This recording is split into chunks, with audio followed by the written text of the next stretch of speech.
In a high-end restaurant, a loud, arrogant millionaire humiliates a young waitress in front of a full room, mocking her, throwing a tantrum, and calling her just a server.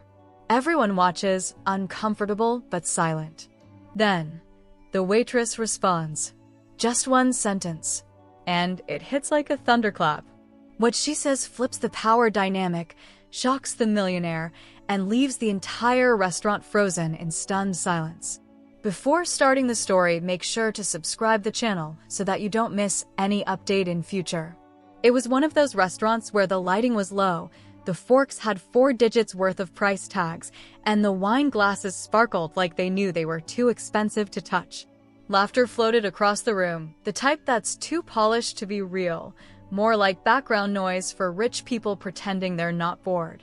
In the corner sat a man whose wristwatch alone could pay for a year's rent in half the city. He wasn't just rich, he wanted you to know he was rich. Loud suit, louder voice.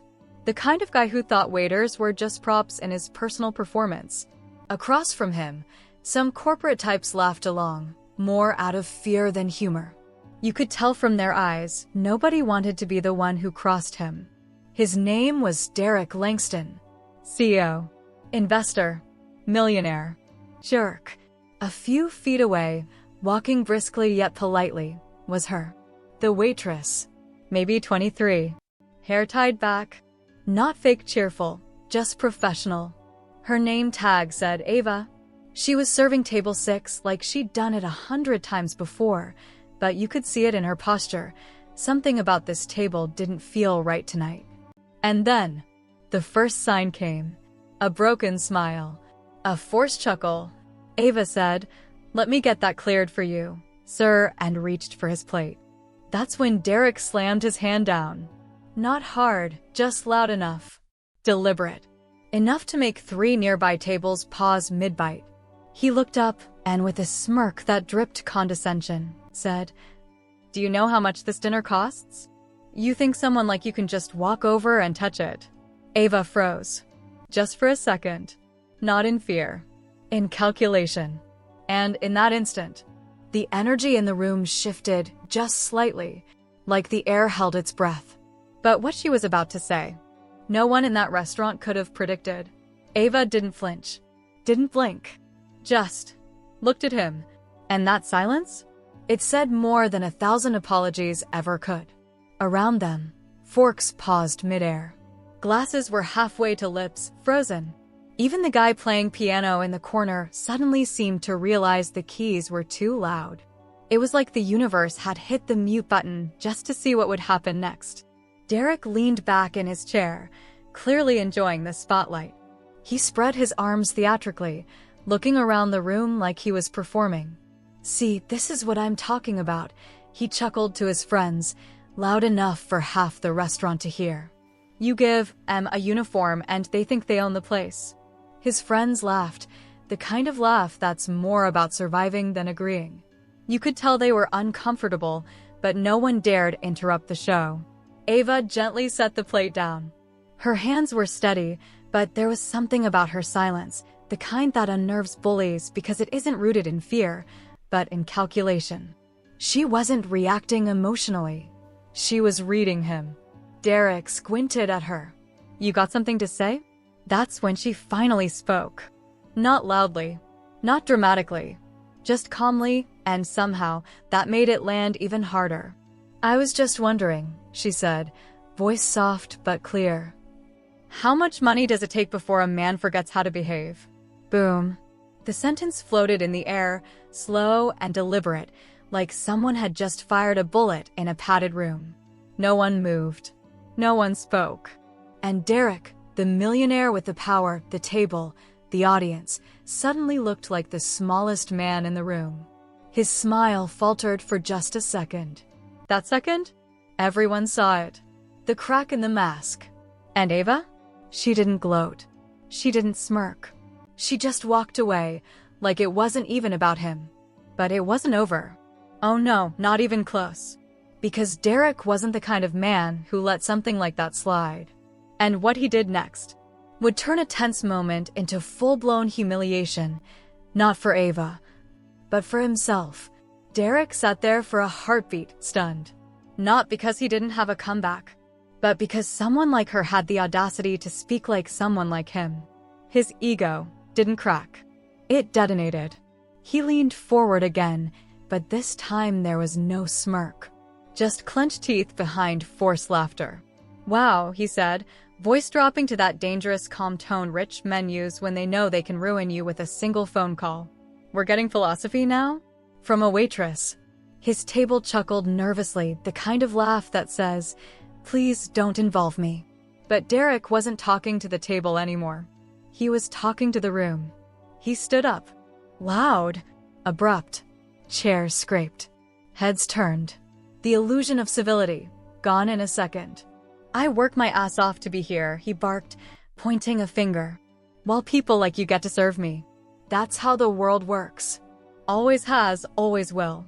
Ava had paused at the next table, mid-pour with a water pitcher in hand.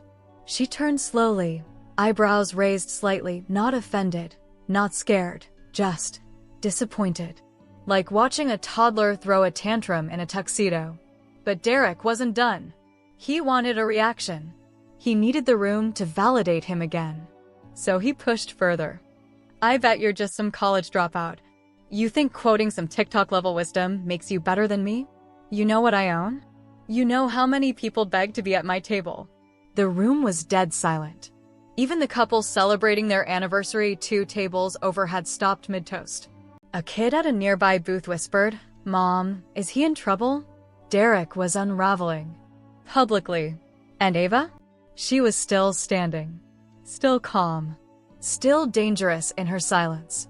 But behind that silence, something was happening. Something internal. Not panic. Memory. She wasn't hearing Derek anymore. She was hearing someone else. Someone from her past. Who once made her feel the small, or tried to.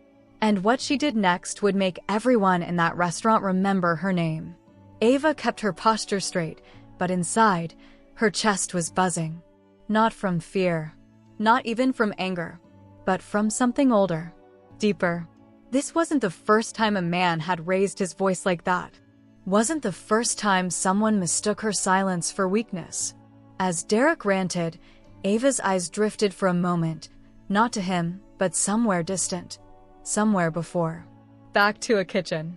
Dimly lit. Smelling of burnt toast and cheap cologne. She was 15. And her stepfather, drunk again, had slammed his fist on the table because dinner was late. Her mother had flinched. Ava hadn't. She remembered standing there, hands trembling but head held high, as he spat the words that Derek's voice now echoed. "You're nothing. You'll always be nothing." And even back then, Ava hadn't cried. She just stared, the same way she stared now, and memorized every syllable. Because one day, she knew she'd repeat them back. Not in bitterness, but in victory. Back in the restaurant, the presents snapped into place. Derek was still standing, puffing his chest like a rooster in designer shoes. But Ava? She wasn't 15 anymore. She turned, placed the pitcher gently on a nearby table, and walked, not rushed, not flustered, directly toward Derek's table. Gasps fluttered across the room like falling feathers. Even the manager peeked nervously from behind the bar. And when Ava finally stood face to face with Derek, she didn't raise her voice. She didn't insult him. She didn't even blink. She just smiled, slow, measured, spine-chilling. "You know," she said quietly, "it's funny how men like you always think shouting makes you powerful." Derek opened his mouth, but no sound came out, because Ava leaned in just slightly, eyes locked, and whispered, "It doesn't make you powerful. It makes you loud." And that single sentence? It hit like a sermon. The kind that stays with you. The kind that spreads. But Ava wasn't finished. Because now, she was going to tell him exactly who she was. And why people like him no longer scared her. Derek scoffed. He tried to laugh it off, like she was just a momentary inconvenience, a fly to be swatted. But something had shifted in the room. It wasn't her that looked small anymore. It was him. Ava reached into her apron pocket. People tensed. No, it wasn't pepper spray. It wasn't a phone. It was a worn-out leather card holder. The edges frayed, like it had seen too many lives. She took out a single card and placed it on the table beside Derek's untouched wine. The room leaned in. He looked down. A business card. Sleek. Black. Minimalist. But the name on it? Ava Morgan. Director of Operations, Vieira Group. Someone gasped. Someone Googled. And suddenly, the atmosphere flipped like a coin caught midair. Vieira Group wasn't just some mom-and-pop business. It was a multinational. Real estate. Tech philanthropy. Headlines. Articles. Forbes covers. Derek's face drained of color. Because he recognized the name now. He'd once tried to pitch a deal to Vieira Group and been rejected. Brutally. You're lying, he muttered. Ava tilted her head, almost playfully. You think a waitress can't be a board member too? And the truth hit like a car crash. Ava didn't need this job. She'd chosen it. I come here once a month, she said softly. To remember. To stay grounded. To serve not because I have to, but because it reminds me who I never want to become. Boom. The room wasn't just silent. It was holy. People weren't watching a scene anymore. They were watching a revelation. And Derek? He wasn't facing a waitress. He was facing a storm in a sundress. Derek's lips parted, but no words came. His throat dried up like it had swallowed dust. The man who barked orders at boardrooms now stood speechless in a bistro. Ava didn't smirk. She didn't gloat. That's what made it worse. Because silence, when delivered with dignity, hurts louder than a scream. All his life, Derek had built himself like a fortress. Money, status, labels stitched in gold thread. But in that moment, every wall felt like paper in the rain. He looked at the card again. Not because he doubted her, but because he doubted himself. Was he really the big man? Or just another rich guy who mistook fear for respect? Ava stood still, calm, like a monk in the middle of a storm. And suddenly, something inside Derek flickered. Not rage, not shame, but something far more unfamiliar. Recognition. Because a long time ago, he had dreams too. He'd slept on couches, skipped meals, sent resumes into black holes. He knew what it was to hustle with empty pockets and a full heart. But somewhere along the road, he traded that version of himself for polished shoes and poisoned pride. Now, here she was. A woman who hadn't forgotten who she was. Who came back to the roots, not to escape power, but to stay human inside it. And that's what shattered him most. Ava didn't defeat Derek. She reflected him. And what he saw, he couldn't stand it. A flicker of apology blinked in his eyes, but his lips trembled with ego. He wasn't ready to say it. Not yet. But he sat down. That was enough. And the entire room? It felt like the end of a movie. But the plot was only getting started. Ava picked up the card again, quietly slid it back into her pocket. No drama. No monologue. Just grace. But grace is the loudest slap. She turned to leave, but then paused. Not for him. For everyone else watching. Because sometimes, the right moment chooses you to speak for 1,000 silences.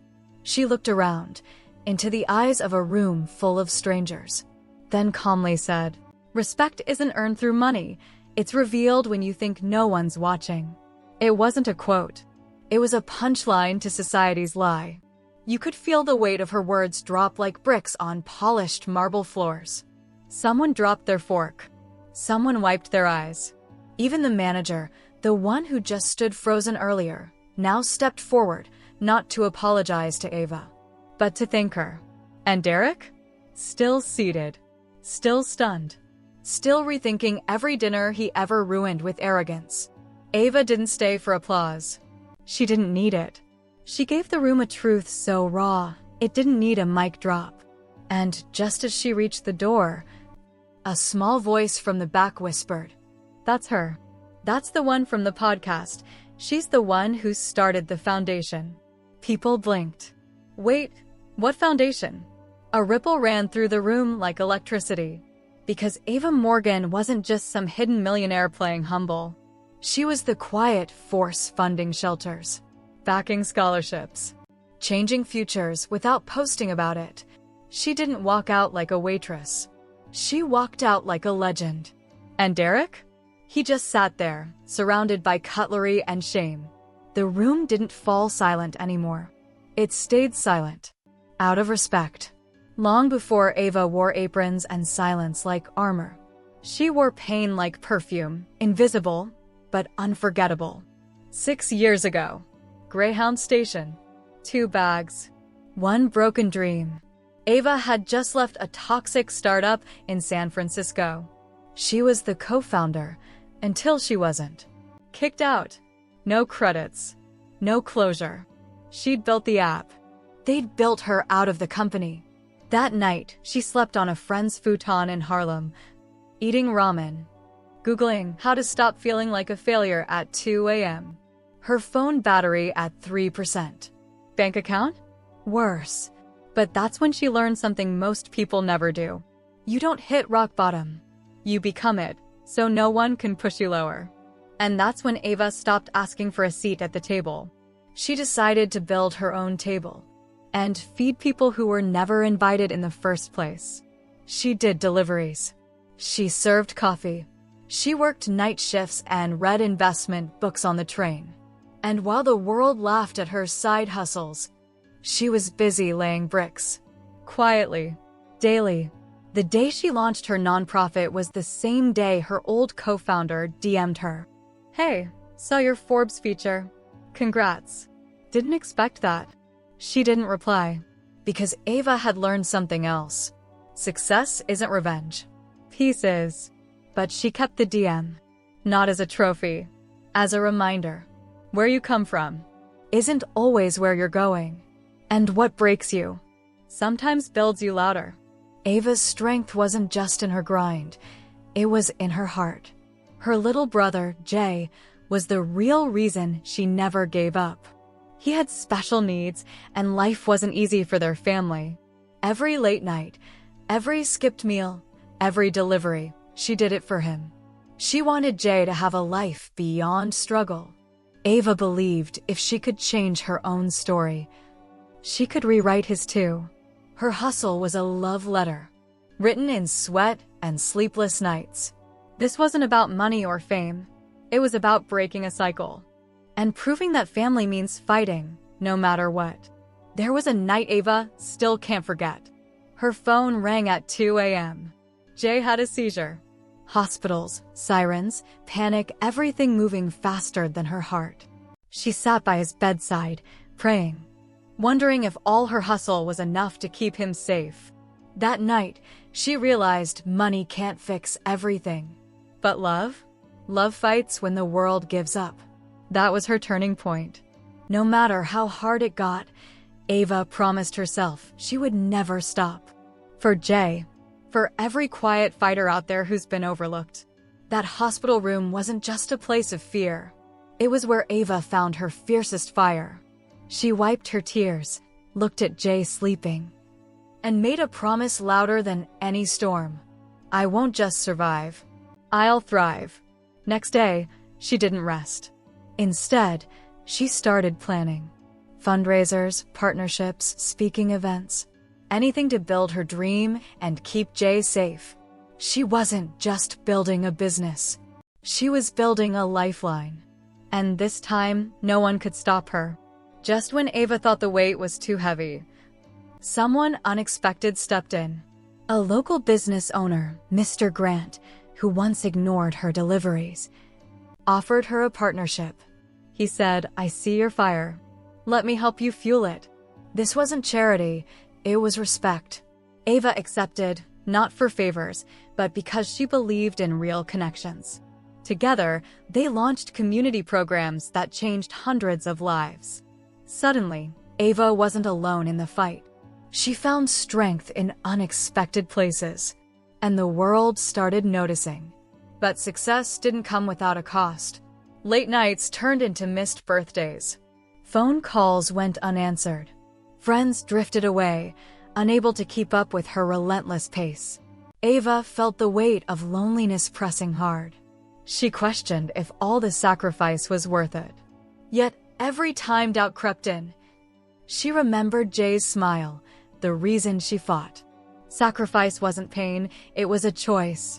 One that fueled her fire to keep pushing, even when the world tried to dim her light. One evening, Ava hit her breaking point. She sat alone in her tiny apartment, staring at unpaid bills and unread messages. The weight of the world felt crushing. For a moment, she thought about giving up. But then, Jay's laughter echoed in her mind, pure and innocent. That sound reminded her why she started, why every sacrifice mattered. She wiped her tears, stood up, and whispered, "I'm not done yet." Because even at the edge, Ava chose to fight back. Ava's journey wasn't about overnight fame. It was about quiet victories, the kind nobody notices. The smiles she brought to struggling families. The hope she ignited in forgotten places. Her nonprofit grew, but more than that, she became a symbol of resilience. From a broken dream to a beacon of light, Ava proved success isn't just money, it's impact. And as the crowd cheered her last speech, Ava looked at Jay and whispered, "We did it together." Success isn't just about money or fame, it's about the battles you fight when no one is watching. True strength comes from the heart, from the people you love, and from never giving up, even when the world tries to break you. Sometimes, the biggest victories are the quiet ones that change lives for the better.